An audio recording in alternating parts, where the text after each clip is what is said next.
Dan kini tanpa melengahkan masa, kita jemput dari Institut Pendidikan Guru, Muhammad Nasri Masri. Dipersilakan. Bismillahirrahmanirrahim. Assalamualaikum warahmatullahi wabarakatuh. Hari ini saya akan menyampaikan puisi sajak yang bertajuk Borak di Antara Dua Cahaya.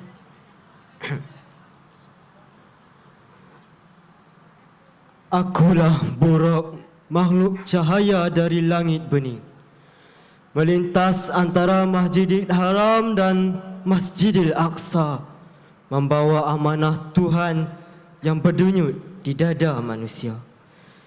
Di langit yang terbuka seperti doa, aku menyaksikan umat berjalan dalam rindu dan luka.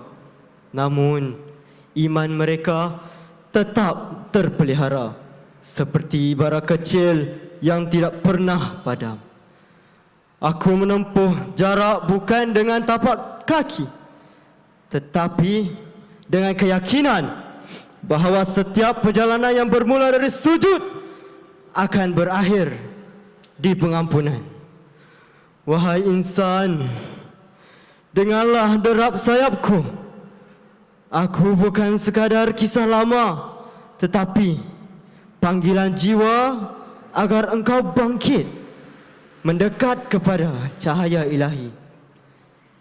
Di antara dua masjid suci, aku membawa bukan hanya Nabi, tetapi harapan umat, agar langit dan bumi terus bersua dalam nama Tuhan yang Esa. Terima kasih.